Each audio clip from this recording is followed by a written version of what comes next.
Hello everyone, बात कर रहे हैं एक्सरसाइज 12.1 लीनियर प्रोग्रामिंग का एक क्वेश्चन इससे पहले वाले वीडियो में हमने देखा है। आज हम बात कर रहे हैं इसी का क्वेश्चन नंबर 2। पहले वाले क्वेश्चन में हमारे पास मैक्सिमाइज निकालना था, इस क्वेश्चन में आपको मिनिमाइज निकालना है। क्या निकालना है? Minimize z is equal to -3x + 4y। उस पहले वाले क्वेश्चन में आपने देखा था कि सब्जेक्ट कांस्टेंट में एक ही एलिमेंट था, एक इक्वेशन थी। यहाँ पर आपके पास इक्वेशन दे दी दो, x + 2y ≤ 8, 3x + 2y ≤ 12। अब इन दो तरह की इक्वेशन को किस तरह से सोल्व करेंगे? तो तरीका वही है, वैसे ही ग्राफ बनाएंगे, वही सारी चीज करेंगे। वहाँ एक के लिए ग्राफ बनाया था, यहाँ पे हमको दो के लिए ग्राफ बनाना है। ठीक है, तो पहली बात तो ये देखें इस क्वेश्चन में कि हमारी प्रॉब्लम क्या है? मिनिमाइज निकालना है z is equal to -3x + 4y के लिए। तो सबसे पहले हम बात कर लें यहाँ पे सब्जेक्ट टू द कांस्टेंट पे बात करेंगे हम लोग। वो दे रखा है, पहला है x + 2y is equal to 8 ले लें हम लोग, और 1 को हम ले लें। जब हम x + 2y is equal to 8 लिया, यदि इस क्वेश्चन में ये पहली कंडीशन, इस पहली कंडीशन में हम लोग यदि x इज इक्वल टू 0 रखेंगे तो आपको दिख रहा है कि y की वैल्यू कितनी आ जाएगी? y इज इक्वल टू आपके पास आ जाएगा 8/2, मतलब कितना आ गया? 4। यदि हम y इज इक्वल टू 0 रखेंगे, इम्प्लाइज डेट यहाँ पे हो जाएगा x इज इक्वल टू 8। मतलब ये वाली क्वेश्चन जो है आपको 4 दो कंडीशन पर, एक तो x को 4 पर काटेगी, x को 8 पर काटेगी, और y को कहाँ पर काटेगी? 4 पर काटेगी। इसी तरह से यदि हम कंस्ट्रेंट नंबर 2 की बात करें, यदि उसको 3x + 2y is equal to 12 को में यदि हमने पुट किया कि x इज इक्वल टू 0, यदि x इज इक्वल टू 0 लिया, implies that 2y is equal to 12, मतलब हो गया आपके पास y इज इक्वल टू 6। यदि मैंने y इज इक्वल टू 0 ले लिया, इसका क्या मतलब है कि 3x इज इक्वल टू 12। हाँ जी हाँ, इसका मतलब हो जाएगा कि x इज इक्वल टू 4। इन दो चीज से क्या दिखा? ये जो है, यदि इन दोनों के बीच हम ग्राफ बना के देखें, सपोज ये हमने ग्राफ बनाया, ठीक है, ये आपका 0, ये 1, ये 2, ये 3, ये 4, ये 5, कहाँ तक जाना है? आई थिंक 8 तक जाना पड़ेगा। कहाँ तक जाना पड़ेगा आपको? 8 तक। तो इसको आगे और बढ़ा दो, 6, 7, 8 एंड 9 एंड सो ऑन, है ना। ये x एक्सेस, ये -1, ये -2, ये -3, ये -4, ये -5 एंड सो ऑन। ऐसे ही y एक्सेस के लिए जाएंगे। ठीक है, आई थिंक 8 दिख रहा है आपको। हाँ दिख रहा है इसमें। यहाँ देखिए 1, यहाँ 2, यहाँ पर 3, यहाँ 4, यहाँ 5, यहाँ 6, यहाँ 7 and so on. -1, -2, -3, -4 and so on. ठीक है, हमने देखा कि जब x इज इक्वल टू 0 लिया तो y की वैल्यू हमारे पास 4 आ जाती है। पहली लाइन के लिए बात कर रहे हैं हम लोग। जब एक y इज इक्वल टू 0 लिया तो x इज इक्वल टू 8। तो इस तरह से हमारी ये लाइन बन गई ऐसी। ये लाइन नंबर 1। अब लाइन नंबर 2 के लिए हम बात करें, ये लाइन नंबर 1 है ना, इसको लाइन नंबर 1, ये काम करो, आपको याद भी रहेगा तो इस लाइन को आगे बढ़ा दो। इस पर लिख दो, हम क्या लिख दें? x + 2y ≤ अभी लेजर आ गया। लेजर का मतलब क्या है? जब ऐसा होता है तो ऐसा चलता है, ऐसा होता है तो ऐसा चलता है। मतलब ये ग्राफ कहाँ खींचेगा आपका? नीचे की ओर। अब इसी तरह से यदि हम इसकी बात करें तो x = 0 पर y = कितना आ रहा है? 6 आ रहा है, और y = 0 रखने पर x कितना आ रहा है? वो भी 4 आ रहा है। देखिए 4 आ रहा है क्या? 3 4 12 आ रहा है। x = 0 रखने पर y कितना आ रहा है? 6 आ रहा है। यहाँ गलती है अपनी, x = 0 पर y 6 आ रहा है, और y = 0 रखने पर x कितना आ रहा है? 4 आ रहा है। मतलब ये लाइन की इक्वेशन आपकी इस तरह से बनते हुए ऐसे आ जाएगी। जब लाइन इस तरह से आ जाएगी तो ये बन गई आपकी 3x + 2y ≤ 12। ≤ 12। फिर वही कंडीशन देखेंगे, कौन बड़ा कौन छोटा, ये सब देखने पर हम देखते हैं कि ये भी ऐसे ही बनेगा। तो मतलब दोनों का जो शेडेड रीजन होगा वो कहाँ आएगा? अंदर की ओर आएगा। इसका भी इधर, तो इन दोनों का जो कॉमन रीजन हो जाएगा वो कॉमन रीजन हो जाएगा, ये वाला। ये क्या हो गया आपका? Common region. अब इसके जो पॉइंट्स है उसके ऊपर हम देखेंगे कि फंक्शन किस पॉइंट के ऊपर मिनिमाइज है और किस पॉइंट के ऊपर मैक्सिमाइज है। इसको हम ले ले a, ये पॉइंट ले लो b, इसको ले लो c, और ये आपका ऑलरेडी दे रखा है। अब देखिए ए के पॉइंट तो हम देख सकते हैं कि वाई एक्सिस पे तो ऑब्वियसली बात है 4 0,4 हो जाएगा। इस पॉइंट की बात करें तो 4,0 हो जाएगा। ये पॉइंट की बात करें ये वाले की तो ये तो वही क्या हमारा कितना हो गया 8,0 हो जाएगा। ये क्या हो जाएगा 0,6 हो जाएगा। लेकिन ये बी पॉइंट कैसे निकालें? एक तरीका तो ये होता है बी पॉइंट निकालने का कि जब आप ग्राफ ड्रॉ करेंगे तो उसमें अपने आप यहाँ का इंटरसेक्शन पॉइंट इसका ज्वाइन आ जाएगा, ठीक है। और एक पॉइंट ये हो जाएगा कि इन दोनों इक्वेशन को, इक्वेशन नंबर 1 और इक्वेशन नंबर 2 को हम लोग एलिमिनेशन या सब्स्टिट्यूशन मेथड से किसी भी मेथड का यूज करके सॉल्व करके निकाल सकते हैं।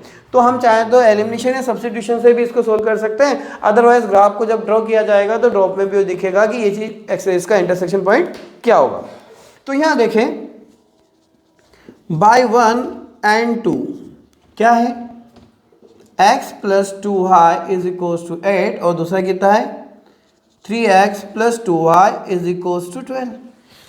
तो आपने छोटी क्लास में पढ़ा है यदि माइनस कर दिया जाए दोनों कैंसिल हो जाएंगी। -2x इज इक्वल्स टू -4 तो यहाँ ये कैंसिल हो जाएगी, x इक्वल 2 हो जाएगा। कहाँ पढ़ा अपन ने? छोटी क्लास में। छोटी क्लास में एलिमिनेशन मेथड का यूज़ किया था। अब यदि मैं इसको बाय 1 में रख दूँ, बाय 1 क्या है आपकी x plus 2y is equals to 8। यदि x की जगह 2 रख दिया जाए तो ये हो जाएगा आपका 2y इक्वल 6 तो y इक्वल कितना आ गया 3। मतलब इसका जो इंटरसेक्शन पॉइंट है वो होगा आपका 2,3। यदि ये पॉइंट 2,3 हो गया तो आपको क्या निकालना है मिनिमाइज। अब मिनिमाइज निकालने के लिए हम करेंगे क्या करें फॉर मिनिमाइज। ओके अब मिनिमाइज की जब बात कर रहे हैं तो मिनिमाइज में पहला पॉइंट क्या आएगा? पहला पॉइंट ए क्या दे रखा है 0,4। 0,4 पे वैल्यू किसकी निकालेंगे 3x प्लस 4y। ओके तो वैल्यू रखें, ये तो हो गया 0 प्लस 4 4 जा 16 मतलब वैल्यू कितनी आ गई नहीं ए पॉइंट तो 0,4 है ना। ओ सॉरी यहाँ माइनस है तो ऑब्वियसली बात है तो 0 का मल्टीप्लाई उसमें करेंगे तो 0 हो जाएगा। दूसरा पॉइंट हम देख लें। दूसरा पॉइंट क्या है बी ले लो, कितना है 2 और 3 तो 3 2 जा 6 प्लस 4 3 जा 12 मतलब आ गया आपके पास 6। और इसके बाद आपका सी पॉइंट ले लें। बाकी पॉइंट इसका मतलब नहीं है क्योंकि बाकी पॉइंट वो शेडेड रीजन में ही नहीं आ रहे, ठीक है। जो शेडेड रीजन में नहीं आएगा वो उसमें नहीं लेंगे। सी पॉइंट कितना है आपका 4,0 मतलब -4 3 जा 12 प्लस 0 मतलब -12 आ गया। तो अब मुझे ये बताइए कि इस पॉइंट का सबसे मिनिमाइज एक को लिख लो अपन। एक और पॉइंट कौन सा बच गया 0 0 0 0 रखने पर वैल्यू कितनी आ जाएगी 0 हो जाएगी। अब बताइए इस टेबल को जब देखा हमने तो आपकी मिनिमाइज वैल्यू क्या हो गई बताइए। So minimise value of z is -12 at a point. कौन सा पॉइंट C। वैल्यू क्या है 4,0। बहुत सारा है, कहीं प्रॉब्लम नहीं, बहुत इजी क्वेश्चन है। यदि आप करेंगे तो मुझे नहीं लगता है कि जो ज़्यादा कुछ लैंग्वेज लिखने की रिक्वायर्ड नहीं है। आप तो जो दे रखा है फिजिबल रीजन, इनफिजिबल रीजन वो अपने को दिख रहा है। फिजिबल रीजन मतलब जो एरिया अपने को दिख रहा है वो फिजिबल रीजन कहलाता है। ओके देखिए जैसा हमने अभी मिनिमाइज का क्वेश्चन किया समझ में आया होगा आपको, है ना। कोई डाउट हो तो आप पूछ सकते हैं, कोई इश्यूज़ नहीं, आप कमेंट बॉक्स में लिखिएगा, अपन देखेंगे उस चीज़ को। अब आता है नेक्स्ट मैक्सिमाइज। मैक्सिमाइज निकालना है, कंडीशन वही है, दो इक्वेशन दे रखी है, सिंपल सा क्वेश्चन है, वैसे को वैसे सोल्व करना है। तो बताइए क्या करें, इस क्वेश्चन को सोल्व करने का तरीका क्या होगा। पहले हम बात करेंगे ग्राफ की, है ना। फॉर किसकी बात करेंगे, सब्जेक्ट टू कांस्टेंट। ओके पहला क्या है 3x plus 5y is equal to 15 ले लेंगे, इसमें पुट करेंगे x is equal to 0 implies that y is equal to कितना हो जाएगा 15/5। ये मैं डायरेक्ट कर रहा हूँ, यू नो वेरी वेल। मतलब इससे क्या देखा कि 0 रखने पर कितना आया 3 आया। जब हमने इसमें y इक्वल 0 लिया, इसका क्या मतलब है कि 3 इज इक्वल टू 15/3 मतलब कितना आएगा 5, मतलब कितना आ गया 5,0। ये पहली इक्वेशन के लिए। अब आए हम दूसरी के लिए। दूसरी में क्या है 5x + 2y = 0। सबसे पहले x = 0 लिखो, देन अच्छा 0 दे रखा है क्या, 0 है क्या इसमें, 5x + 10 है बेटा, आई थिंक 10 है, बाय मिस्टेक अपन ने 0 लिखा है। 10 रखेंगे तो y = क्या हो जाएगा 10/2 मतलब हो गया 5। इसका क्या मतलब हुआ कि हमने जब 0 रखा तो वैल्यू आई 5। जब हमने y = 0 रखा इसका मतलब x = क्या हो जाएगा, हाँ 2 हो जाएगा। ये हो गया 2 मतलब 2,0। अब देखो ये चीज़ एक ऐसी है कि जिससे फटाक से मालूम पड़ जाएगा कि ग्राफ कहाँ बनेगा। ठीक, तो पहले हम ग्राफ बना लेते हैं, बाकी प्रोसेस हम बाद में कर लेंगे। हमने बनाया यहाँ पे 1 2 3 4 5 6, 1 2 3 4 5 6, -1 -2 -3 -4 -5 एंड सो ऑन, -1 -2 -3 -4 -5। ये 0 हो गया, ये x हो गया, ये x' हो गया, ये y हो गया और ये y' हो गया। ओके, अब देखिए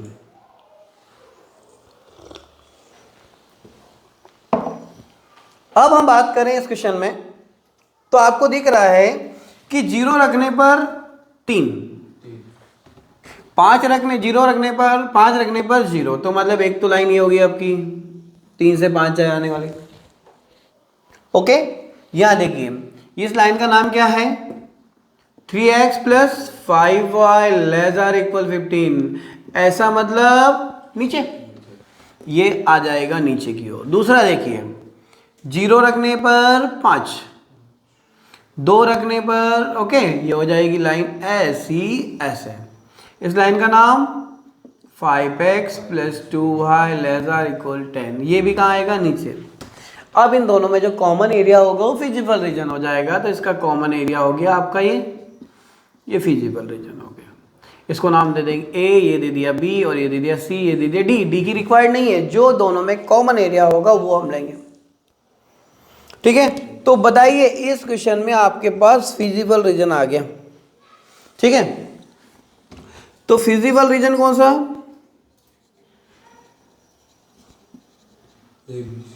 बताइए फिजिबल रीजन कौन सा होगा। देखो फिजिबल रीजन होगा ओ ए बी सी ओ, पूरा मैक्स हो गया, ये आपका फिजिबल रीजन हो गया। अब ये फिजिबल रीजन हो गया तो आपको बी पॉइंट की कोऑर्डिनेट तो है नहीं, वो निकाल लें। बी पॉइंट के कोऑर्डिनेट निकालने के लिए हम डालेंगे, क्या लिखेंगे, बाय 1 and 2। 1 क्या है 3x + 5y = 15, ये दे रखी है। अब इसमें तो यहाँ पर मतलब अलग अलग चीज़ें हैं, दोनों सेम नहीं है, तो इन दोनों को सेम कैसे किया जाए, इस 5 का इंटू यहाँ कर दो, 3 का इंटू यहाँ कर दो, कितना हो जाएगा 15 + 25 + 75, 15 + 6y = 30, माइनस माइनस ये दोनों कैंसिल, कितना बचेगा 19 = आई थिंक 45 बचेगा कि 45, देखिए तो y इक्वल हो जाएगा 45/19। इसको कहाँ रख देंगे, 14 1, 3x + 5 × 14 5/19 = 15। आई थिंक आप इसको सॉल्व कर लेंगे, मुझे नहीं लगता कि मुझे बताना चाहिए, तो आप मैं डायरेक्टली इसकी वैल्यू लिख देता हूँ। इसकी वैल्यू आएगी यहाँ से x = 20/19, कितना आ जाएगा 20/19, तो ये फ्रैक्शन आ जाएंगे 20/19 और एक हो जाएगा आपका 45/9। ठीक, अब इतना आ गया तो खेल खत्म हो गया। खेल कैसे खत्म हो गया, क्योंकि बचा क्या, अब हमको पॉइंट क्या करना है, क्या निकालना है, डिमांड क्या है, मैक्सिमाइज। क्या लिखेंगे, फॉर मैक्सिमाइज बताइए z = 5x + 3y, बताइए पॉइंट पहला है ए 0,3, वेरी गुड, 0,3। सी पॉइंट क्या हो जाएगा 2,0, ये 0 0 है। जब इसमें रखेंगे तो देखो ये तो 0 + 9 वैल्यू हो गई 9। अब रखेंगे बी पॉइंट को, कितना है 20/19 और 45/19। अब ये रखना है अपने को इसमें यहाँ पर। तो देखिए मैं डायरेक्टली अलग करके देख लूँ, 5 4 जा 5 2 जा 10/19 और 45 × 3 करो, आई थिंक 105 ऐसा कुछ आना चाहिए। तो 205/19 आएगा क्या? देखिए क्या 205/19 आएगा क्या? 135 आएगा, क्या आएगा 235 आएगा, 135 आएगा, वेरी गुड। तो यहाँ जाएगा आपका 235, मतलब ये वैल्यू आ गई 235/19। अब कौन सा पॉइंट बच गया? सी, कितना है 2,0, 5 2 जा 10 + 0 मतलब हो गया 10। और यदि हम लोग ओ पॉइंट ले लें 0 0 तो इसकी वैल्यू आपकी आ जाएगी 0 आ जाएगी। तो आप देखिए कि इसका मैक्सिमम वैल्यू क्या लगभग ये आएगा, है ना। तो ये इसकी मैक्सिमम वैल्यू हो गई। सो z = 5x + 3y is maximum at a point B 20/19, 45/19। ठीक है, तो आपको समझ में आया। इसी तरह से आप देखिएगा तो फोर्थ क्वेश्चन जो दे रखा है, थर्ड क्वेश्चन था ना, थर्ड के बाद फोर्थ जो क्वेश्चन है वो भी सेम ऐसे देखिए मैक्सिमाइज निकालना है। फिफ्थ क्वेश्चन में भी सेम एज प्रोसीजर है, मुझे नहीं लगता कि उसमें कहीं भी दिक्कत आएगी। हाँ, आपको कहीं से रिलेटेड 7 तक के जो क्वेश्चन है, 8 क्वेश्चन है, 9 क्वेश्चन है, सारे क्वेश्चन जो आपके हैं ये मैक्सिमाइज मिनिमाइज के ही हैं। तो मुझे नहीं लगता है कि मुझे बताना चाहिए। फिर भी कहीं आपको डाउट हो तो प्लीज़ एक बार ज़रूर देखिएगा, सारे क्वेश्चन एक जैसे हैं। Thank you very much.